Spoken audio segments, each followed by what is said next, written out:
Greetings. This is the overview or introductory video, whichever one I call it, for Anthropology 357, which is my East Asian class. In other words, basically Japanese and Chinese contemporary society, maybe a little bit of Korean if we have a chance to time to do it. So we're looking at is both the historical past and also contemporary societies in East Asia, the two big players being the Japanese and the Chinese. This is, of course, critically, this course has always been relevant, but especially right now with huge tensions going on between all these players. The understanding and idea of what makes China tick, what makes the Japanese think the way they think, is obviously critical in the world we live in. It's going to be for the foreseeable future. So it's an incredibly relevant class. I also think it's an incredibly useful class. One of my areas especially is Chinese archaeology. And technically, I suppose now I'm also among other things a Chinese archaeologist. But I'm also very interested in certain aspects of Japanese society, especially the idea of sort of the otaku or sort of the fringe intellectual groups in some of Japanese society. You'll see this in a lot of the videos. So this has been an area I've been interested in for quite a while. So in that context, this is nothing new for me. So what we're going to be looking at is these two sides. We're going to start with Japan, then go to China, since it just makes sense to do that. And we're going to spend more time than it would seem to make sense in Japan, simply because when you look at a lot of Japanese attitudes and values, there's something that originally brought over, shared with China. So in doing the Japanese stuff, I'll be sure and let you know when this is, unique to Japan versus in some other situations, actually something that's typical for Asian societies. Both these areas are interesting, as the United States and as a lot of other societies. They have become incredibly nationalistic and ethnocentric in the sense of ethnic identity becoming really, really a huge thing in these areas just in the last couple of years. And then, to be honest, at least in my case, a pretty huge amount of surprise about that. And I would suspect, I'd almost guarantee with my Chinese archaeology buddies, that being archaeologists in China, they're probably shocked at how the past is being spun to define the present in ways that are pretty trippy, to put it honestly. So we're going to be constantly sort of intertwining the past, the present, and also how the present's using the past, which is we'll see in Asian societies as in many other places. The present is always defined by the past. People's world they live in, they see as being based on the worlds that were. So the present is never a standalone thing. The present is always seen as sort of like the end result of what happened in the past. Now, when you live that way, that also means that you talk about righting wrongs, fixing things that were done poorly in the past, et cetera, et cetera. We'll see if you're familiar with Chinese politics. This has become the Chinese rhetoric of the last 5 years, especially under Xi Jinping, is this idea of talking about a pretty bizarre selected past that they then use to justify what they want in the present. This is something that's not really too familiar with most Americans, since at least in my view, most Americans have no idea what their past is. Americans are absolutely depressingly miserable when it comes to history because they're also as bad at geography. So Americans really don't have any sense of a past. They sort of vaguely talk about it, but they don't really use it in any sort of sophisticated or even sort of generic way, unlike almost any place else, say Europeans, Japanese, Chinese, etc. So that's what the class looks at. We're looking at basically these two societies, both what they were and what they are, and also to sort of say what they see themselves as, which is probably equally important. We've got a set of very, very good text. The two on Japan are both incredibly easy to read. If you at the end of the semester, if you don't mark them up too much, give them to someone else as a present. Garcia's Geek in Japan is very cleverly done, looking at sort of contemporary Japanese society in a very painless way. Though it's actually more sophisticated than it looks. Collins's work, Japan Thing, American Thing, is pretty old, but again, it's the best example I've ever seen of the fact that different societies live and have different perceptions of everything. Our reality is based in our perception. And his book does a really good job of showing how Japanese and Americans just don't see the world around them the same way. And if you don't understand that, then you can never understand how someone else thinks.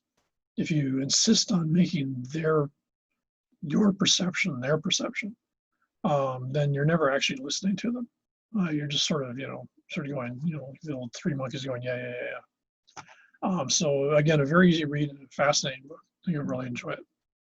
The third is Osberg's. This is a trippy one. I just checked. He's still around, which amazes me, because on one hand, the title of the book sort of, doesn't mean much. It's the new money, which of course is modern China.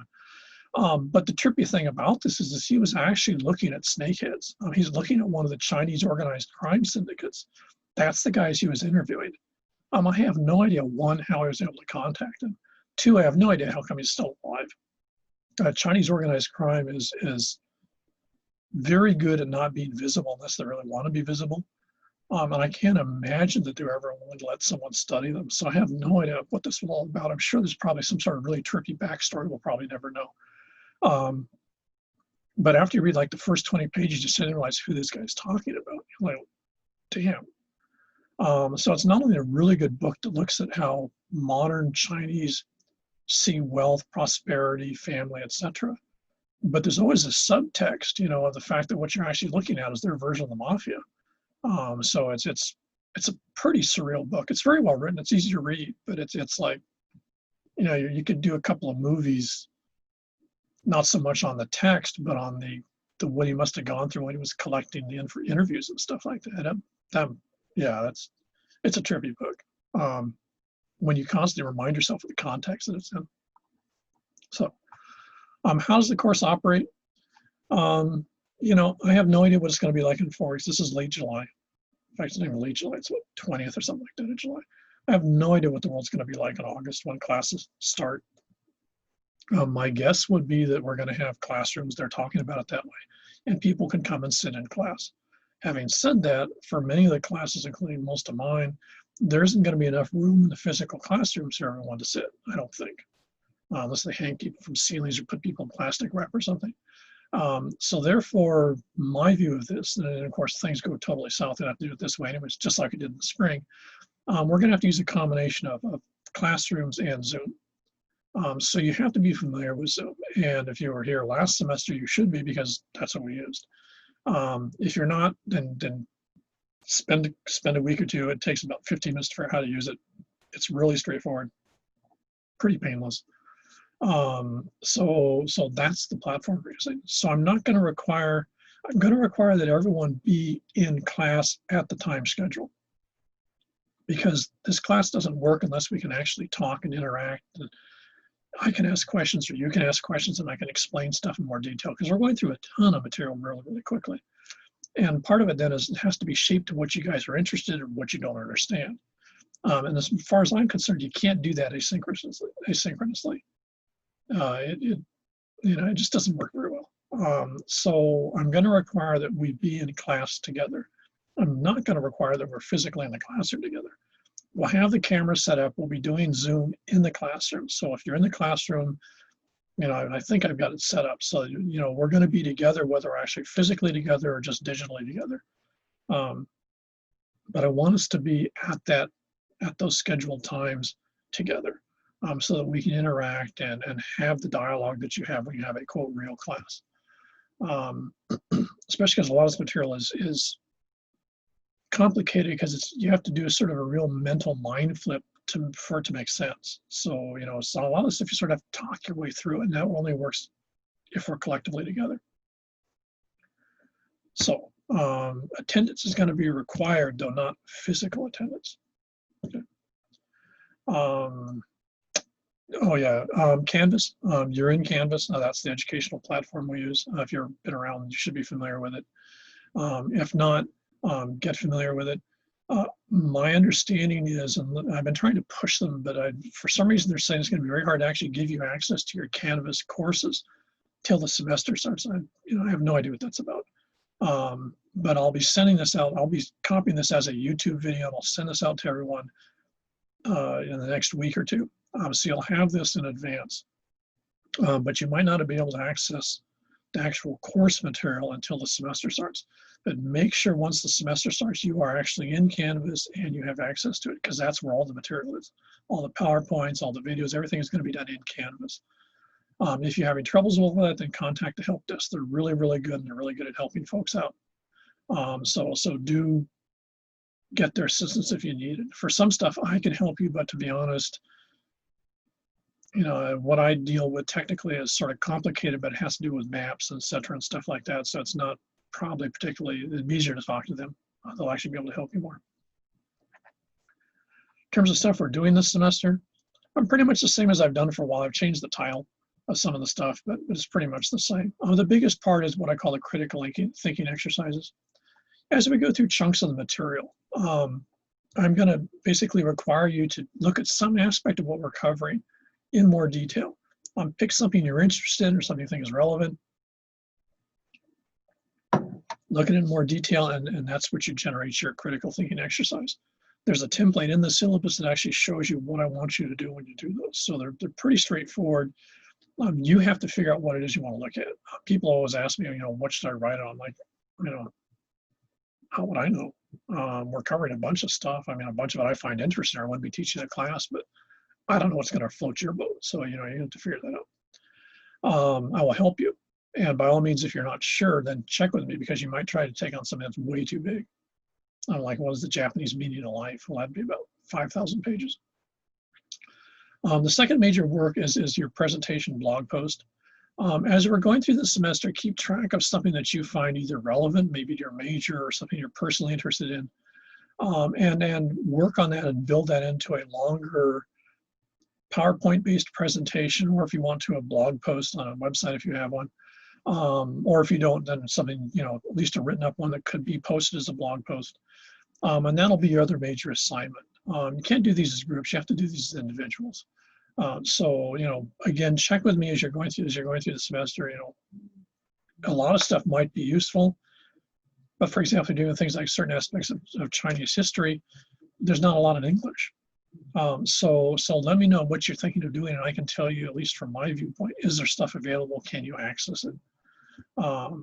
So I can probably, you know, point you down a direction that would be easier for you to do the work. But the topic should again be your choice. So you notice a common theme with this is we're going through this material. You're going to have to decide what it is you want to do your work on. I'll give you the general material. I'll help you when you decide what it is, but you're going to have to figure that out. There's a number of videos that I show during the semester. When I show a video, I'll put a set of questions down at the bottom. When I want you to react to those questions, that's the reaction papers. You get graded on doing them. You don't get graded on the length of them. So it gives you a reason to watch the videos. I think you find most of the videos really interesting in this class, so I don't think that's going to be very onerous. In fact, I don't see a lot of this as being really onerous, but what can I say? I'm an instructor. Okay, I think that's it. Yeah. So you know, that's pretty much that for now. So this gives you some sort of an oversight into what we're looking at, which is the historical past, but the sort of contemporary senses of who they are between Japanese and Chinese. And a lot of this gets really intriguing. You know, for example, Japanese aging in the rural areas. I think there's something like, there's actually a new policy in Japan where you can actually buy an abandoned house for, I think it's $100. You have to prove that you can actually, you've got income, you know, you've got some sort of a job. But they literally got thousands of houses just to give away that just people just walked away from. Not because they're destitute, because they're dead. So what you find is in Japan, there's whole abandoned villages and towns that are pretty much sort of depopulated.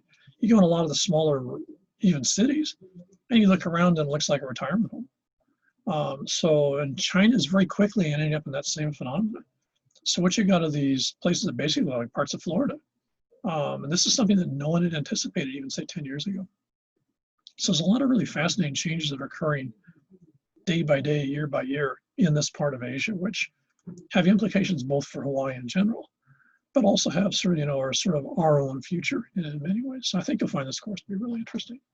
So I'll see you in a couple of weeks then.